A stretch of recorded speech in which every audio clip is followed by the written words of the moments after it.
Alright, this is the last time I'm doing this. If y'all seen the bloopers from these things, y'all be dying, but um, my name is Mark, and welcome back to another Psychedelic Serenity tutorial. Today I'm going to be going over an in-depth look at the 18-point mandala, and we'll be doing it on a tapestry today. So the first couple things I want to remind everybody about is to go ahead and hit that subscribe button if you aren't subscribed already, and also leave a comment in the comment section. Both of those actions will enter you to win this tapestry from this tutorial. I give away all the pieces I make in the tutorials, and those are the guidelines to enter to win them. You need to be subscribed to my channel and also comment on that particular tutorial. So let's see. The next thing I want to go over are my social media platforms. On Instagram, it is Psychedelic Serenity AVL. And my Facebook, I just started this new page because my page got hacked a couple months ago. I lost 6,000 followers overnight, but that's just Psychedelic Serenity on Facebook. If you guys can go find my page and give it a like, it'd be greatly appreciated. Also, don't forget to share this video. It's what keeps the inspiration flowing, and yeah, it just allows everybody to tap into their creative potential. So we're not doing this again. What's next? The things we'll need for this tutorial are a protractor. You're going to need something to mark off each degrees for the tapestry. You'll need a piece of cotton fabric. I think mine's right around 4x4. It doesn't need to be any particular size. I wouldn't go any smaller than like 3x3, but you can go all the way up. And it doesn't need to be 3x3. It can be 3x5 or however you want to do it. But yeah, to do this for video purposes, I just made it about 4x4, and we're going to start by folding it in half. So you'll also need a washable marker. You will need, let's see, did I bring the sinew? Yep. You'll need your sinew. I talk a lot about bowstring, but anytime I'm doing a mandala, I use sinew because it does resist the dye better, and we want to keep those lines nice and sharp. So and the last thing you're going to need is a long straight edge. Well, depending on how big your tapestry is, I'm going to need something this big to make sure my lines make it all the way across the tapestry. But if you're using a smaller piece of fabric, shorter straight edge will work. Yeah, and so I just want to take a second and thank everybody for being here with me and being on this journey. This has been so magical. You guys truly light my soul up on fire, and yeah, I just want to thank you for honoring yourself and honoring creation. It's really what keeps my world going. So I love y'all, and thank you again for being here. And yeah, let's get to creating some tapestry. Love y'all. All right, gorgeous people, we are at the creation table. A couple things I like to do before I get started in my process, which I didn't put in any of my other videos. I'm warming up to talking about my truth and talking about my process as a whole. I like to set intentions for this piece, or for all the pieces. I like to call in any energies that are necessary for anybody viewing this piece of art or wearing, if I'm doing a shirt. I want people to be able to be in alignment with themselves. I want them to be protected. I want any physical ailments to heal. And anybody who's viewing this artwork, let them feel the love of source, of themselves.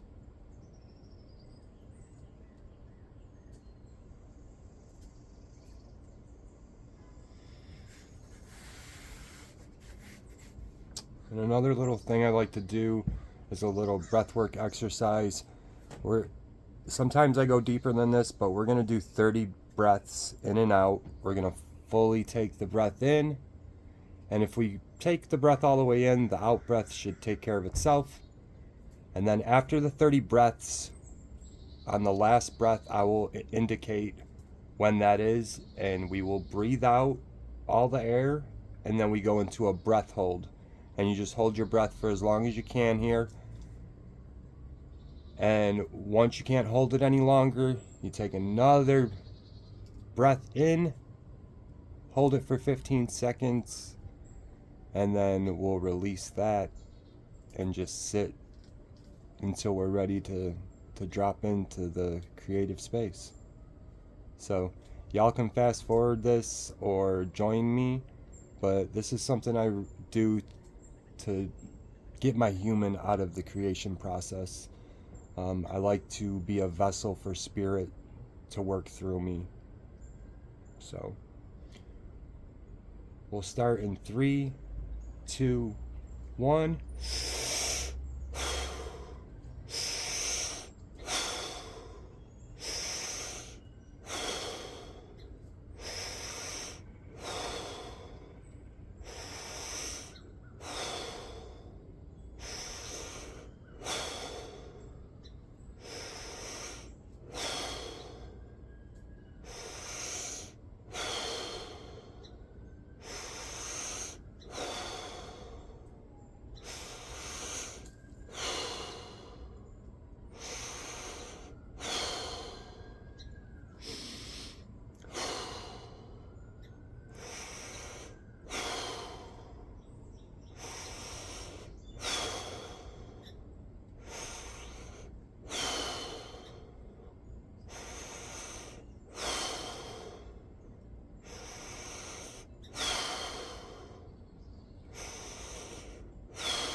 Five more.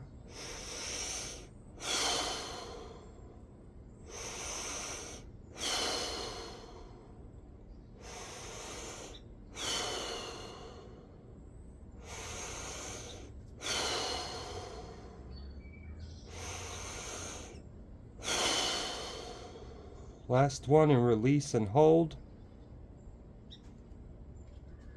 And just hold your breath for as long as you can here. Feel the sensations in the body, and just be fully here, fully in this moment.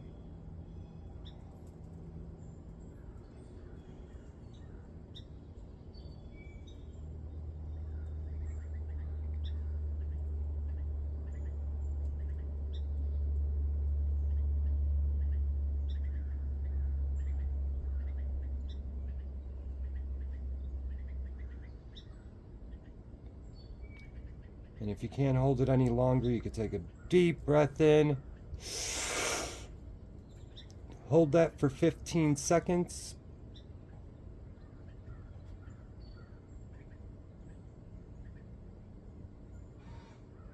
Then you can let it out with a big sigh or a ah. Ah.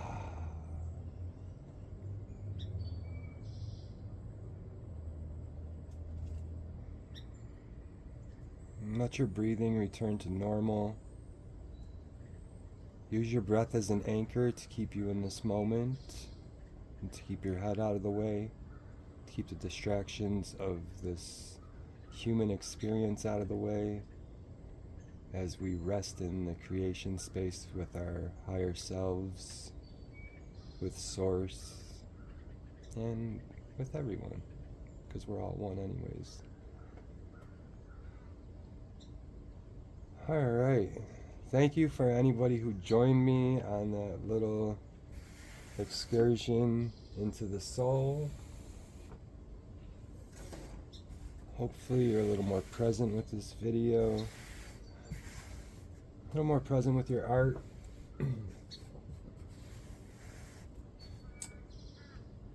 And yeah, thank you. I really appreciate y'all. I do this before anytime I'm creating. I go ahead and do some breath work and set my intentions. So for this piece, we're going to want to, we have it folded in half already. So I took up my whole sheet and folded it right in half. So I get an iron out. It's not, most of the time it is necessary, especially working with these mandalas, just to make sure the fabric's nice and straight. Yeah, and so once we get it in half, which I have it already in half here, we're going to go ahead and fold it into quarter sections. And this is just to mark the center of the piece so that we know where to put our protractor down. But if you want to do it by measuring it, you're more than welcome to. But I have it in half here and I have it in quarters. I'm going to give a nice little press on that corner piece. We'll open it back up and we should have a nice little crease here where I will start my first dot.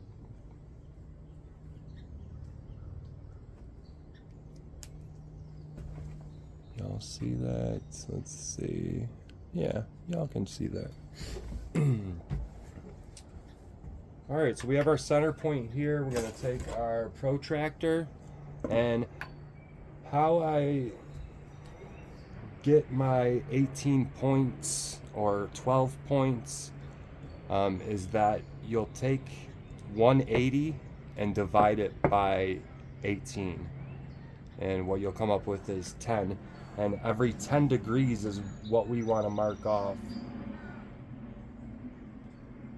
And if you're doing a 12-point mandala, it's every 15 degrees, and so on and so forth. You got to do the math for all of it, but some of them are 22.5 if you're going with I forget which one that is, but this particular design, we're going to need 10 degrees marked off all the way across the protractor.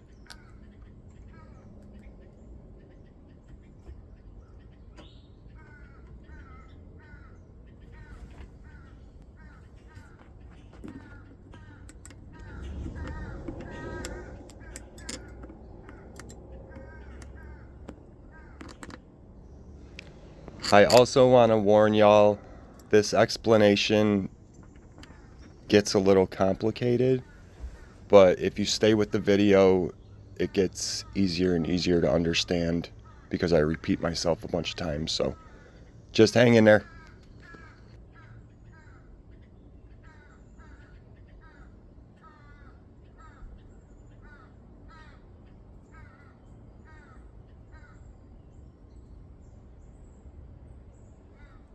And you want to try to be as accurate as you can with these dots, because as we use our straight edge to connect them to this center point, it'll get a little wonky on you if you're off a degree or two.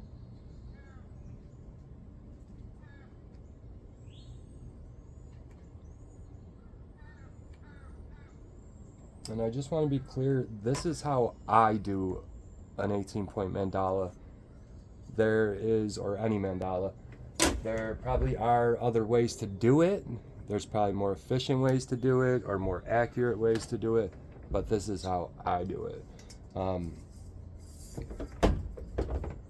If you have anything that you can add that might be helpful, you can leave it in the comment section. I'm always open to learn new things and make things easier. Oh, let's make sure you guys can see all this. Okay, we'll get a little zoom in there.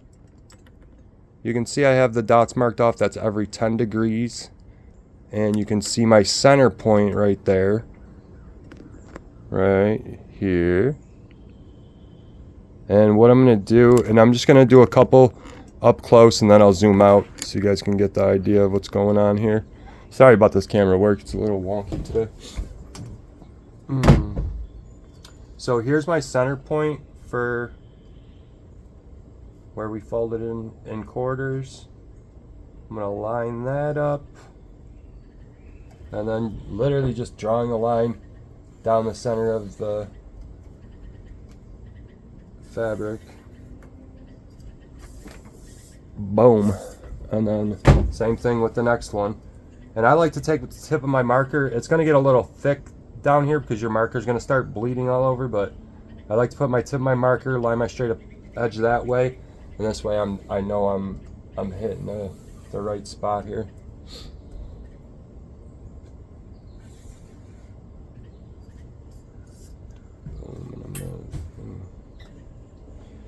And the table's just a tad too short to get that whole line on there for my I'll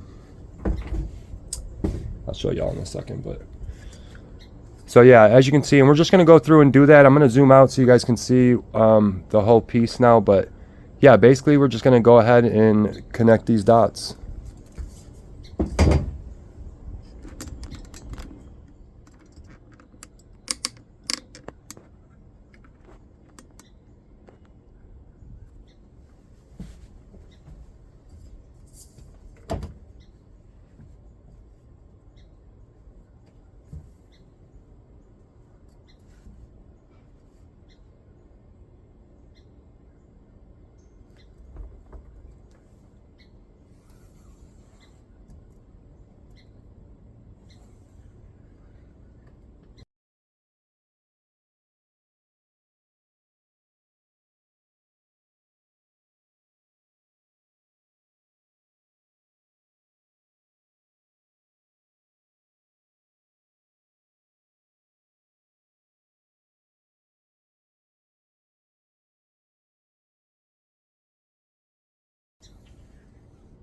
Take your time with these lines. There's no rush. All we have is now anyways. Present moment.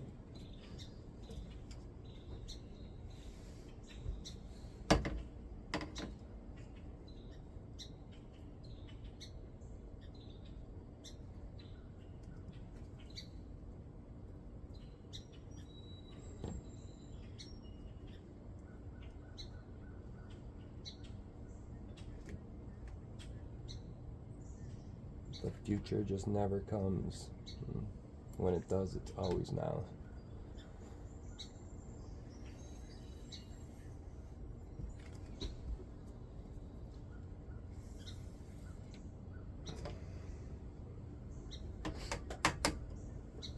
And the last line on here.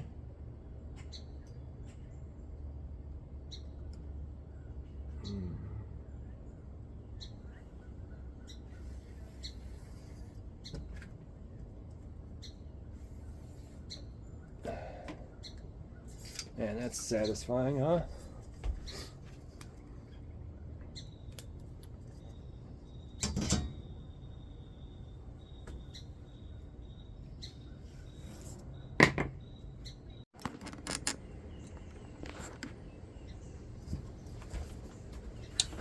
Alright, I had to do one last thing here is my straight edge didn't reach to the edge of the fabric as I was doing this, so I just gotta go in and finish up the lines. So I'm gonna fast forward through this part and you guys can too.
Alright, y'all, another thing that I forgot that you'll need to make your life a lot easier are clips.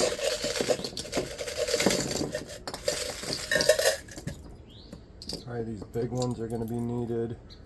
I think these are just called alligator clips, but any clips I'm sure will do. You're just going to need to hold the pleats with something.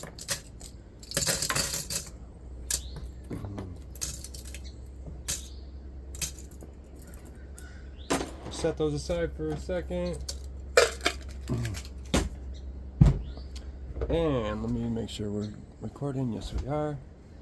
So the first thing we're gonna do is we will start from either this edge or this edge, whatever you're more comfortable with. I start at this edge all the time, and these lines are gonna be the top and the bottom of the pleat. So there'll be one at the bottom of this pleat and one at the top of this pleat. So you're basically skipping a line every time you do that. So you're taking this triangle here, or I don't even know what to call it, a petal.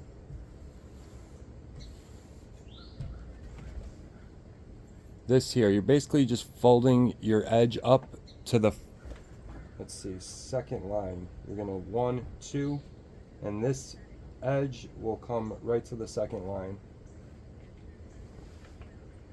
And now we don't have to be super worried about this center area, but right from where we marked them dots, that's going to be our center right there.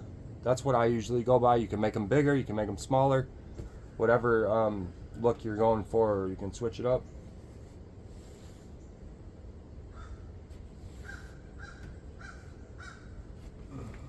Alright, and from this point, let me see if I can zoom in here for a couple of them so you guys can see what's going on here. My fingers.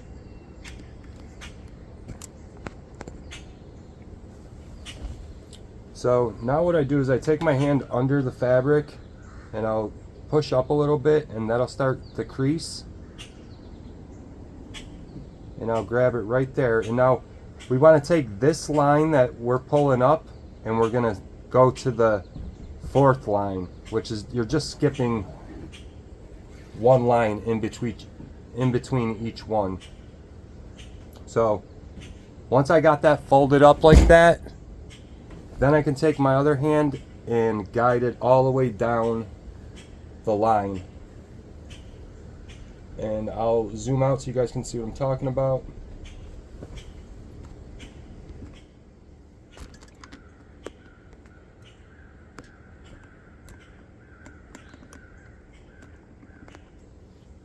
So now this whole section is up. And this was the part where I grabbed it right here.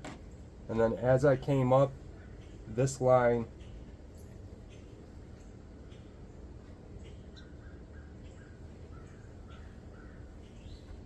and they're just basically pleats at this point. If you guys are familiar with pleating, that's basically what you're going to do. And then you take this section, and again, you're going to skip one line, because that's going to be the bottom of your pleat.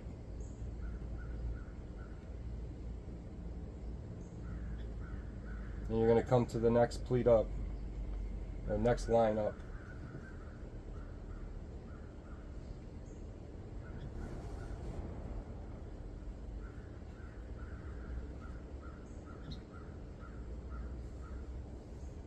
And now I'll show you from this distance, but again, I'm taking my hand, I'm placing it under the fabric, I push up a little bit so I can go ahead and grab that dot. That'll start my pleat, and then I'm going to just guide my hand all the way down. And I want that black line at the top, and I want one at the bottom.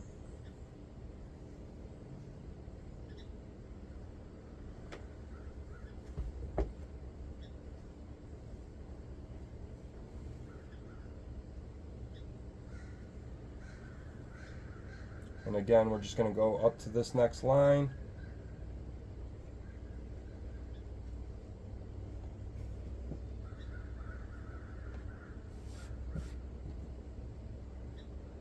It's okay if your pleats aren't 100% lined up perfect. That's what we're going for, but sometimes if your lines are off 1 degree and you got 3 of them, you're going to be off 3 degrees throughout the whole tapestry. But it's very unnoticeable once it's dyed. I'm sure these guys who do the mandalas consistently can show you better.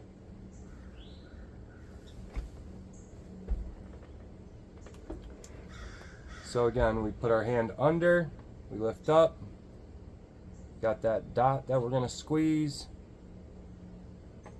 and then just run it down. And you can get a straight edge, which I do sometimes.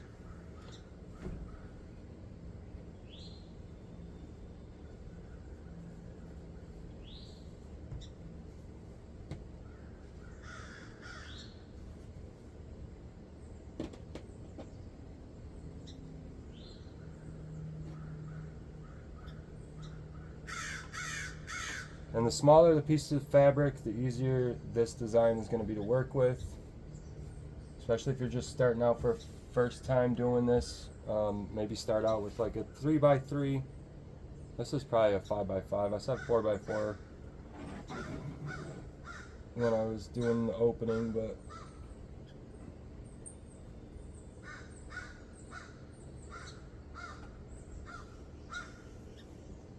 and I know these videos aren't always 100% clear, so if you guys have any questions or need any further explanation, please let me know. I'm always happy to help. I might not be able to get back to you right away, and this is what it's going to look like on the side. I don't know if you guys can see that, but they're basically pleats here. 1, 2, 3.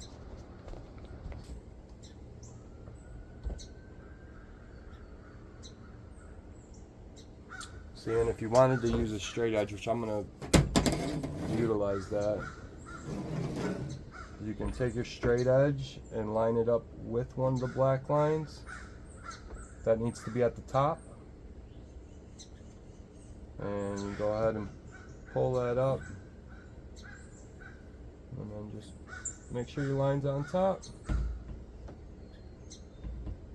And you can pull that right out. Although my door's in the way. I'm going to fold this way now because I don't...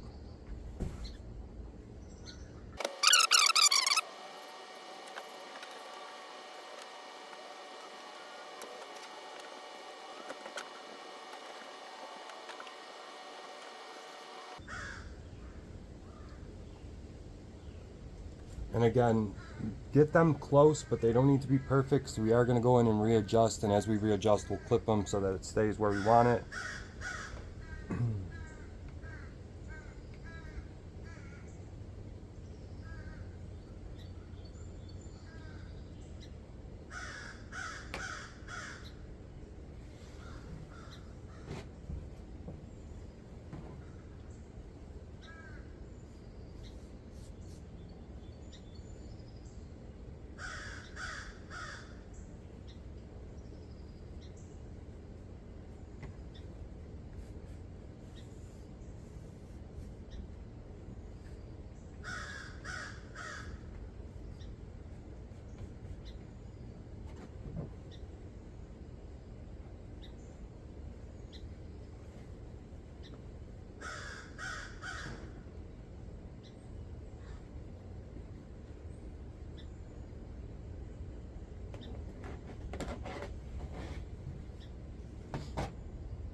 This section is hard to see, but I'm just kind of getting my lines lined up better, taking my time with it.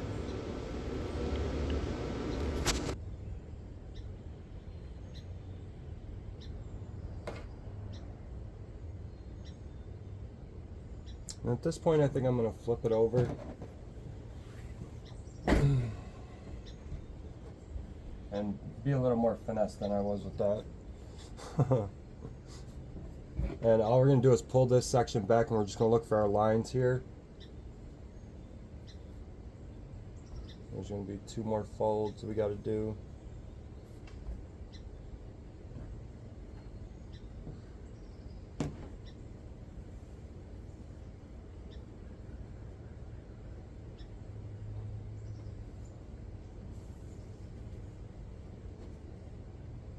And this last one, this is our other edge, and that'll just get folded up to this here.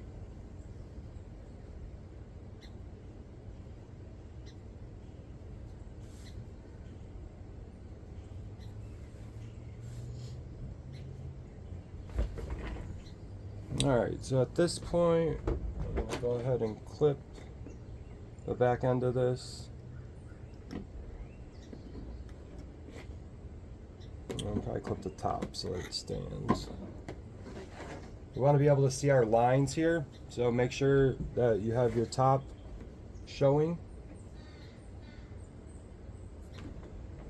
And now I have a pretty good idea. I can see all the lines pretty well, but I want to go in and start to fine-tune the tip here. You're just going to bring all the lines together. Make sure you can see all the dots here at the center.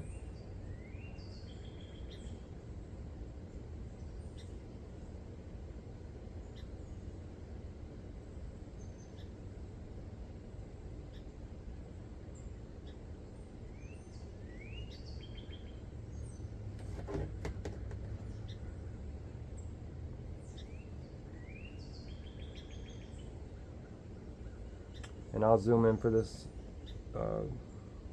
for you guys in a second.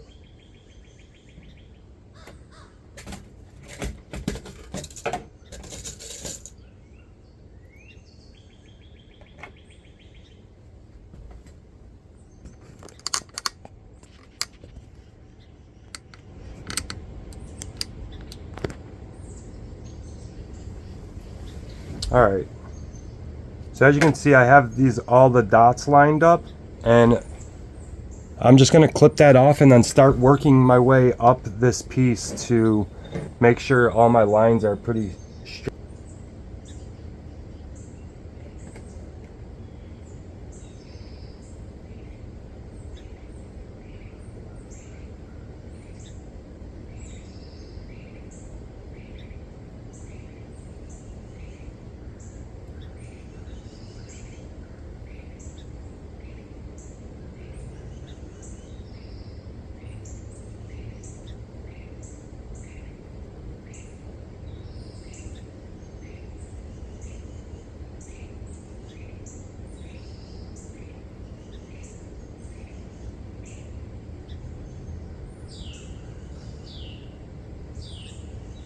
Just really take your time with these and get it lined up the best you can. Again, if it's off a little bit, it's not gonna make or break the piece, but we do kind of want to try to be as accurate as we can with these mandalas, or they can get a little wonky. And wonky's alright too, but not if you're going for crisp.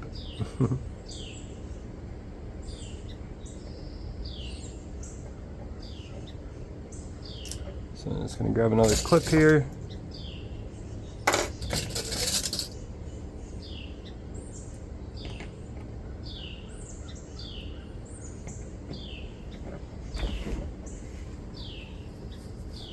And I'm going to zoom out, and I'm basically just doing the same thing all the way up until I get to the end here.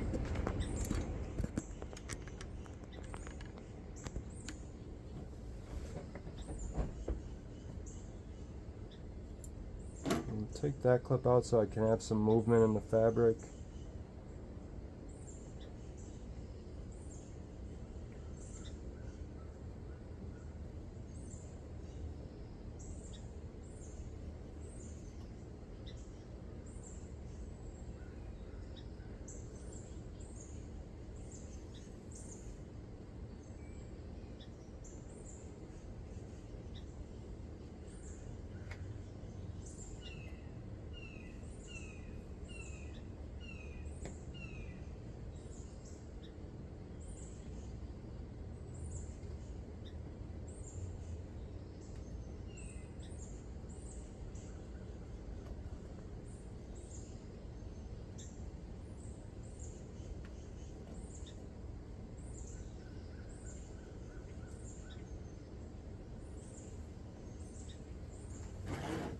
Getting there, just give it a little shake.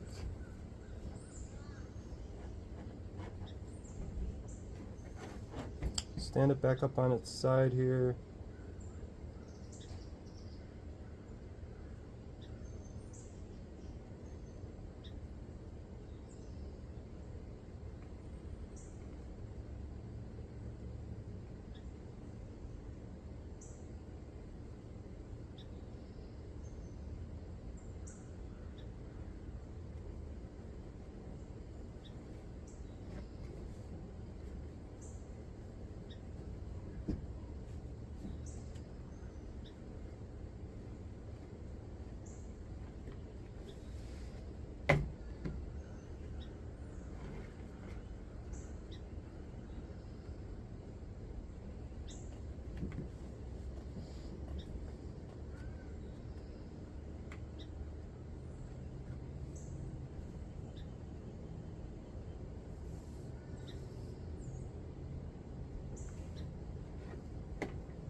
I want to remind everybody that if the mind starts coming in to play, saying it's not looking good, I want you to drop back into your breath and anchor back down into the moment. You can just use that breath all day long in every situation in life.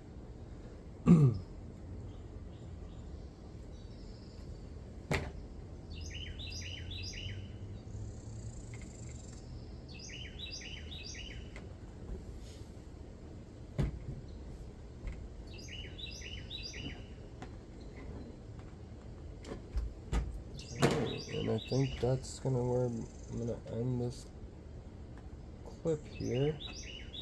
That's probably gonna be the length of my mandala, and then we'll do some fun stuff on the back end of it. There we go. So now I'm gonna put a clip in the back here just to hold my fabric from moving around while I'm going back and forth with the sinew. Let's see. I don't have any. We're holding. I'm just gonna use this big clunker thing. Alright, so like I said, we're gonna start our center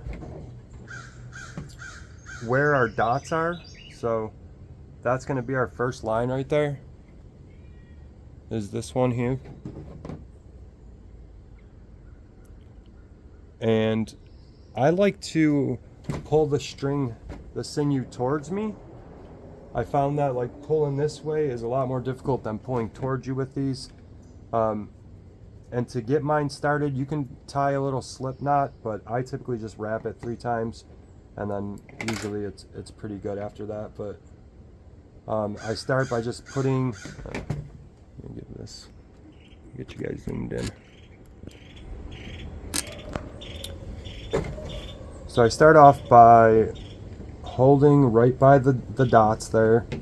I'm gonna take my string, put my thumb down, press down with my thumb, and then I go around.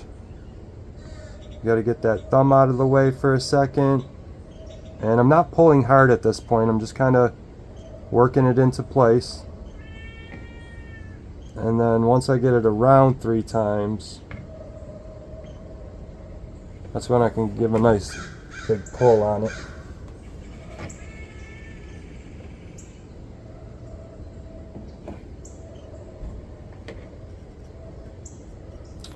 I strapped a couple more times because I wanted to pull a little tighter and didn't want my knot to slip out.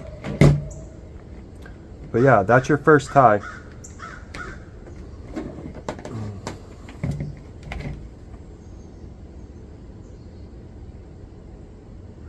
Okay, and now we're going to be working our way up this design.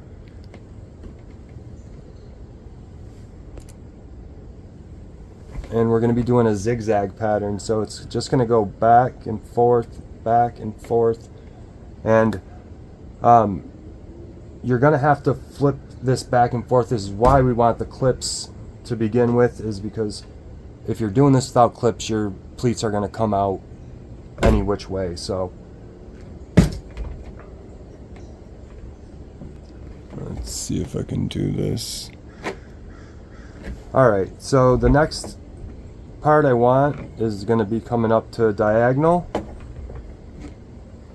and I'll show you what it looks like, and then my fingers are probably going to get in the way, but you're going to want to come like this, okay, and then you can press down with your thumb as you bring it across the side of it, give it a little pressure, and then you'll move it down, and I come back to my previous tie, and I'll show you in a second. It'll be easier to show you probably when I got more triangle patterns.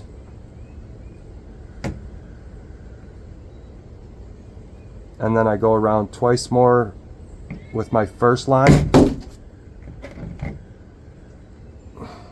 Give a nice little tight pull.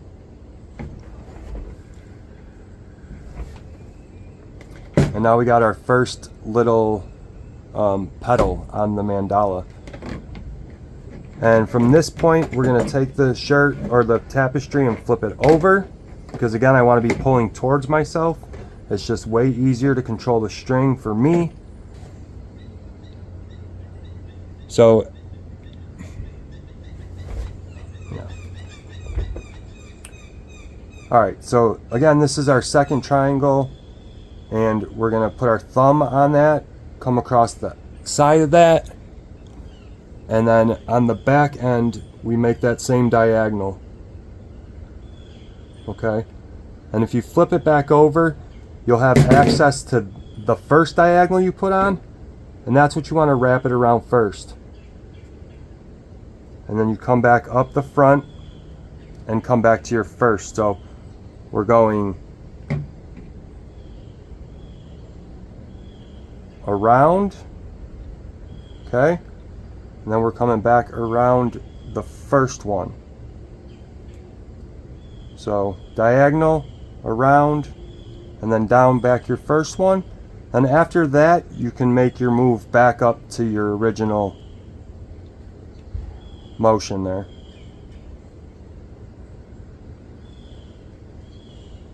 And yeah, I'm gonna redo this because I was moving fast to show y'all, but oh, there we go. And you want to check your sinew lines a lot, because if it's off this much, you'll have 2 lines, you know, so you want to make sure you're right on top of yourself for these. And give it a nice pull after you get that wrapped back up, and now we got it going. Boom, boom. I guess that's my sound effect, but. And now we're going to need to flip that. And again, we're going to do a diagonal.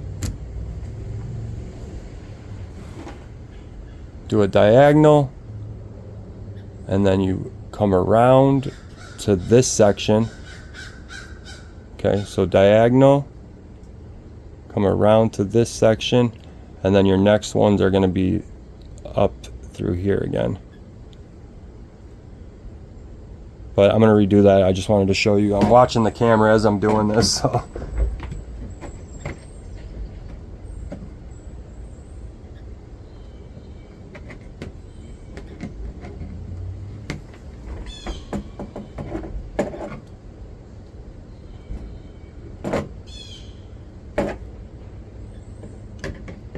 And then I usually hold down on this with my finger as I'm pulling down, so I'm not taking the fabric too out of position while wrenching on it. Alright, so we got that one in. Now we're going to go ahead and flip it. And I think I'm going to zoom out a little bit so you guys can see the whole view of what I'm doing here.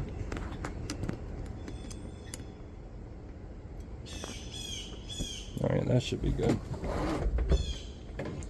Alright, so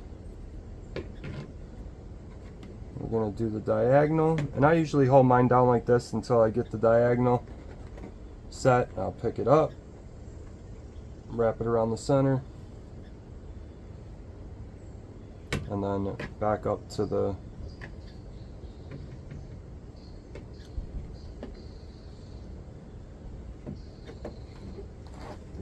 flip.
And you might have to make some adjustments to your pleats as you're going.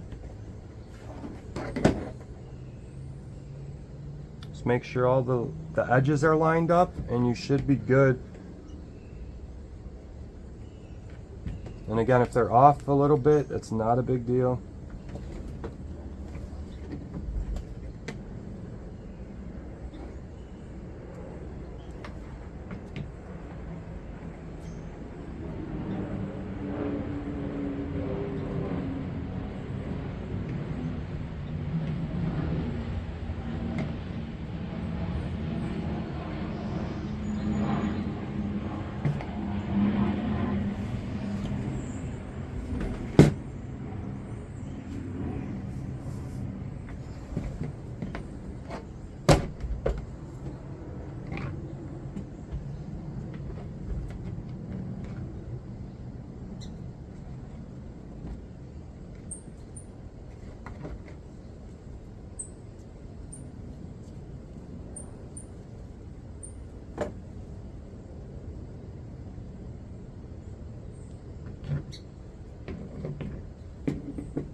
All right, so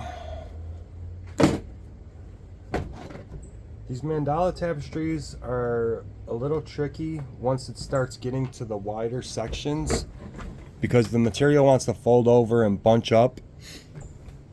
So you kind of just got to keep your material from going all crazy like that. And what I mean by that is you want to put your fingers underneath here as you're bringing your lines across. Lord.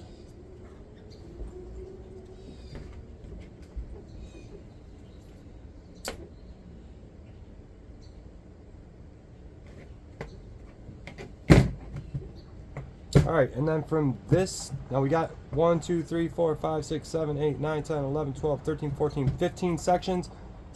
I didn't plan that, didn't have a number in mind, but we are getting towards the edge of the tapestry.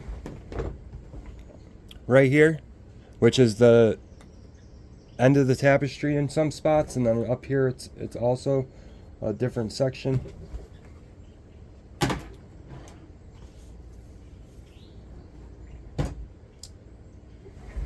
Alright, and now that we have our first round of ties down, we're going to go ahead and do, we're going to fold this material over to do the last petal,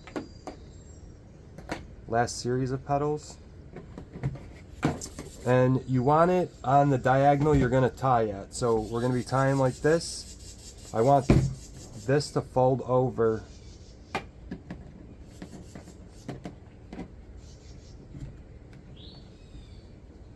so that my line can come right across here.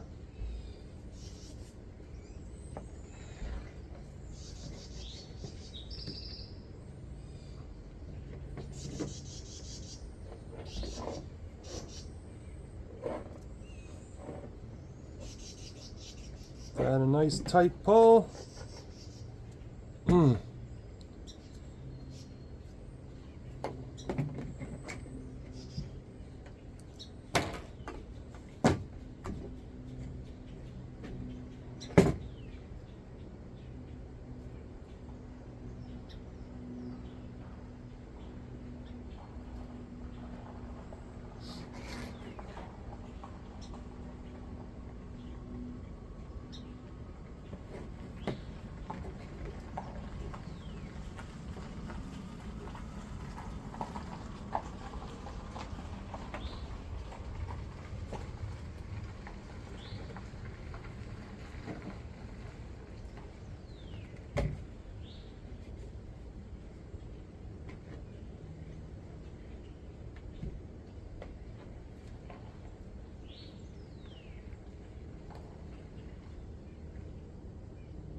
Alright, and then after we get that folded section, the part where you fold over, tied down, you're going to have some extra fabric here. I like to throw a little tie around that so that on the petals we'll have some little, like, I don't know, jewel spots that I like to call.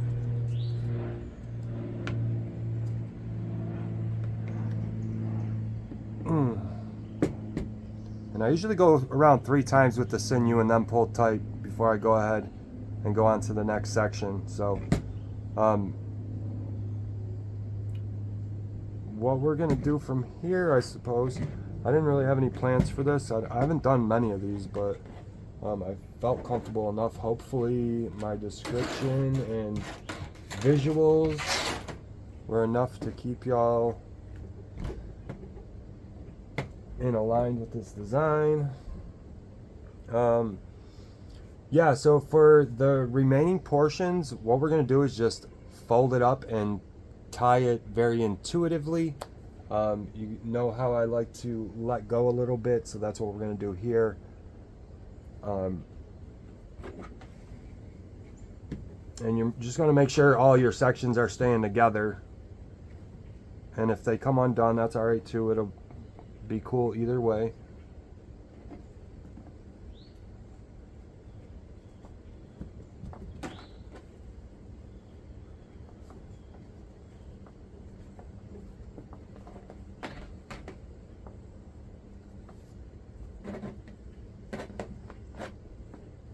And you can literally tie very intuitively too. I'm just gonna really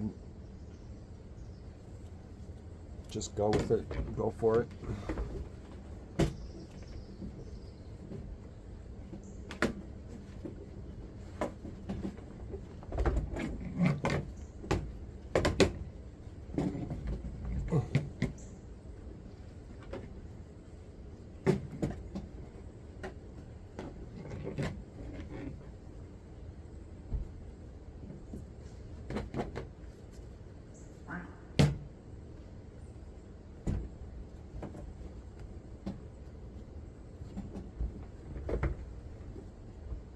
There's no rhyme or reason here, guys. I'm just tying off the top of my spirit. So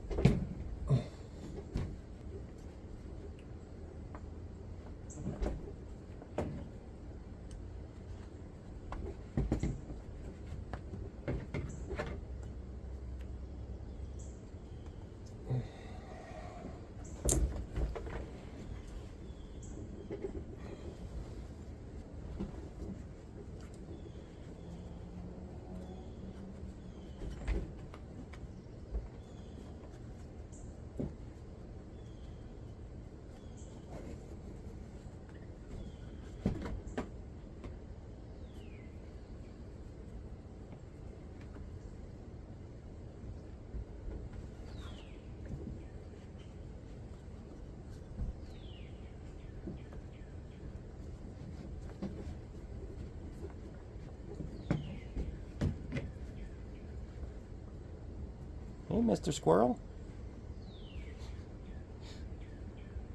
Hi.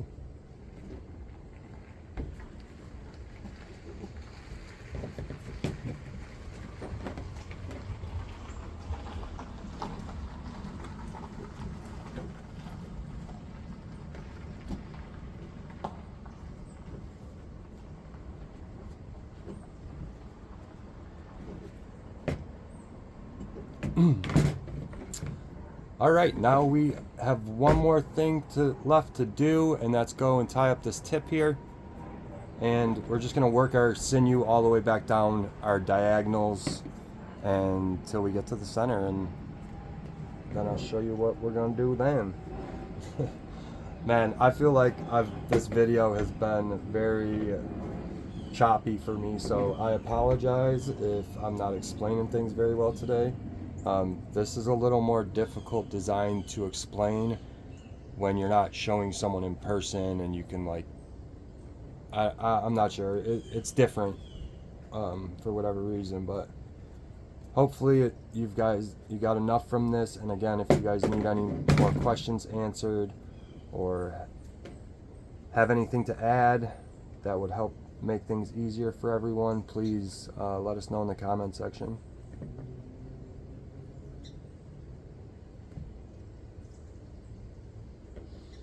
And I'm basically just getting this tip folded in half, so it's gonna be all pleated up because, you know, the rest of the shirt's pleated. But if we keep playing with it and poking at it, you can get it so it's pretty straight there. And then I just get the center line and then fold this a couple times. Just fold it up any which way you want, and then just start tying with your sinew.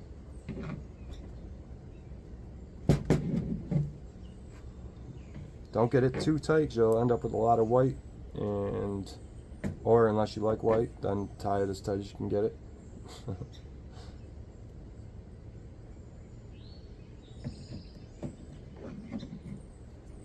But yeah, now that I have that tied up, I'll just wrap this up my diagonals a few more times, and that's a wrap. I love y'all.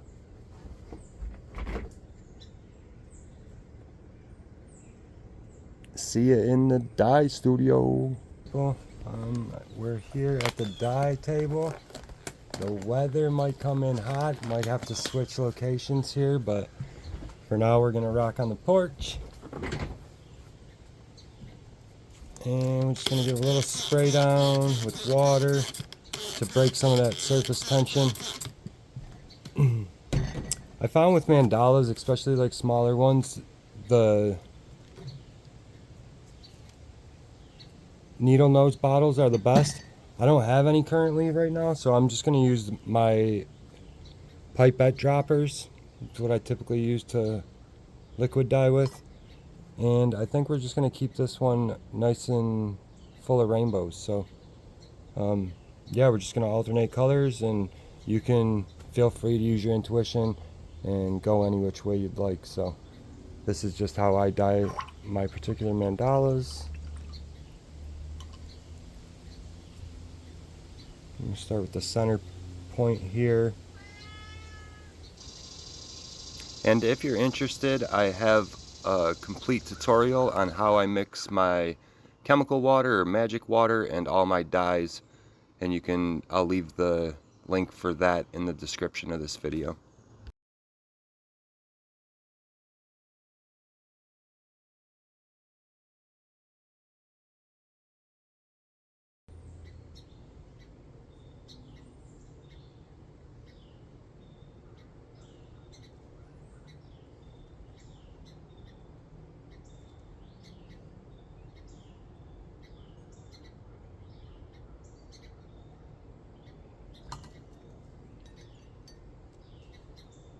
I want to remind everybody now to, if you're not already, go ahead and hit that subscribe button and turn on your notification bell, and you won't miss a tutorial by me.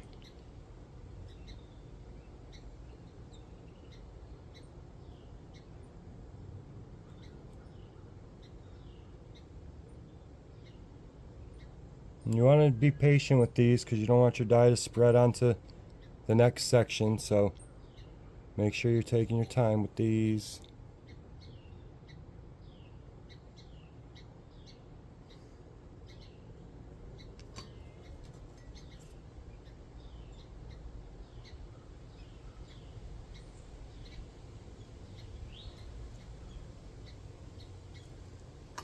Alright, and then I think I'm just going to fast forward through this.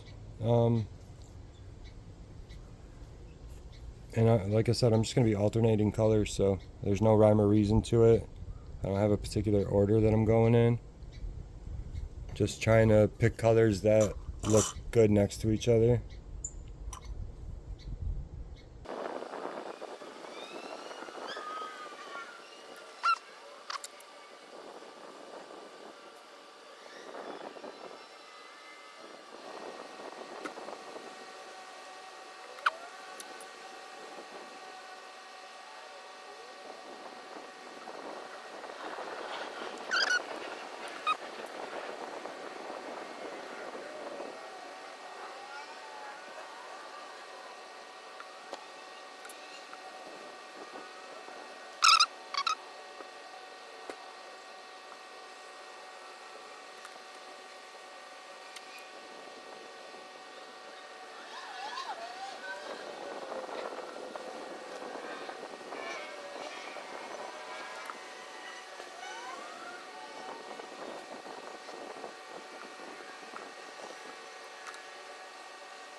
This is just a darker color that I'm going in and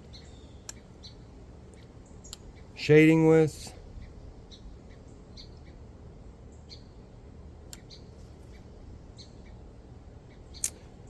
And yeah, so the last thing we're gonna do is add black to this baby. As you can see, it looks like a hot mess right now, but it will look amazing upon opening. Fill in a couple of these spots that have fuzzies on them.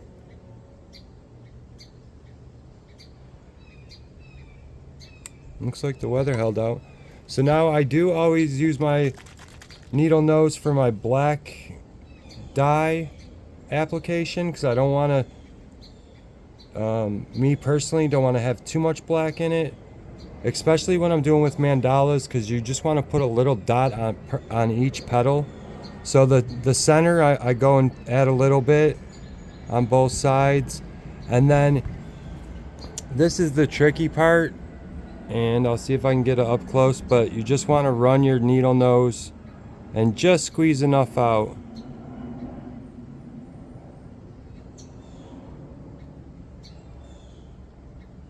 You can kind of paint with it if it's thick enough. And I'm just doing the little bottom section of each petal. You can see right there, that's just the little section I do. Sometimes I go overboard on accident, and that's okay, because it's not, it's supposed to be like that if that's how it happened. The only evidence I need is that it happened like that.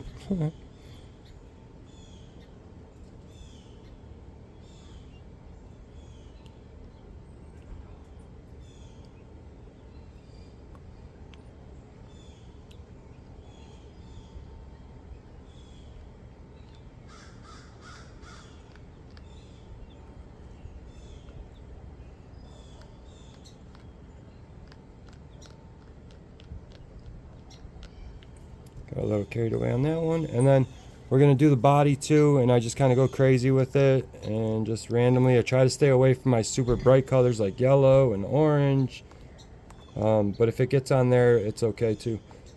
Them colors need shading as well. So that's a wrap. We're just going to put soda ash on it, and yeah, do the reveal. See you in a second. Peace.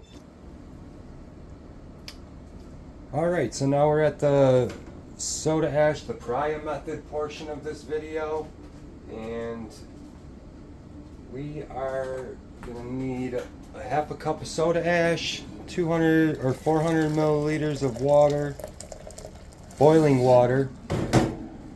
And I'm going to make a separate video for this, so I don't have to keep doing this every video, but I thought it was important for this particular video because I put the soda ash on with a squirt bottle for this video, or for this design.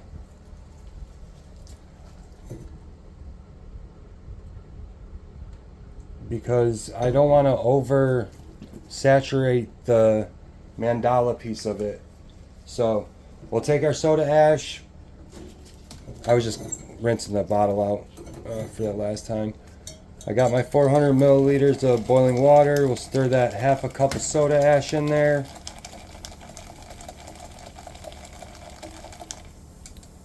And I usually just have a squirt bottle. You can probably use the pipettes like I was dyeing with as well, but I just do it with this bottle. Suck up a little bit, likes to squirt out.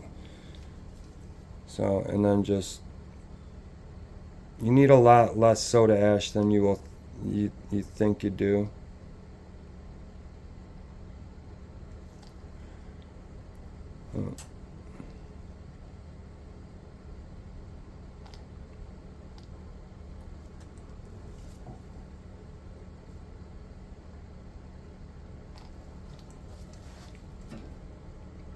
Trying to do this around the camera, it's a little difficult.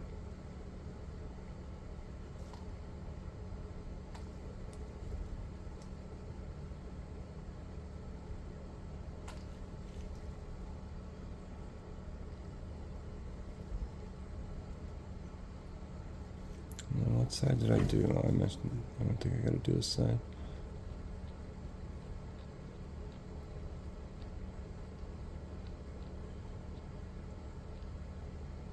Like these sides look already saturated from the other side, but I'm just going to go over them.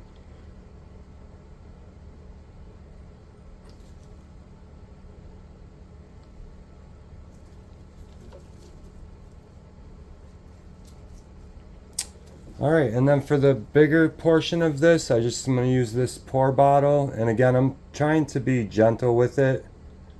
You can use a pipette for this section too, but it's going to take you a little bit longer. Use your finesse here.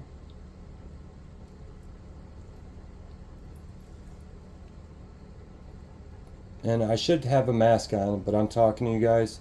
Again, this is why I'm going to just make a pariah method video, and you guys can tune into that if you're not familiar with it. So, and I just want to give some squeezes, make sure there's water, or like, you know, I can see discharge coming from it. I'm going to put a little more in here because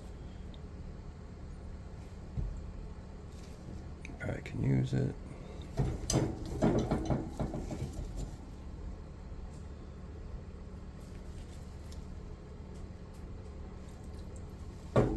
And that is going to be our wrap. And see, I still have 200 milliliters of that 400 milliliters left. But that's just the mixing ratios I use and what I'm familiar with. So that's what I'm going with.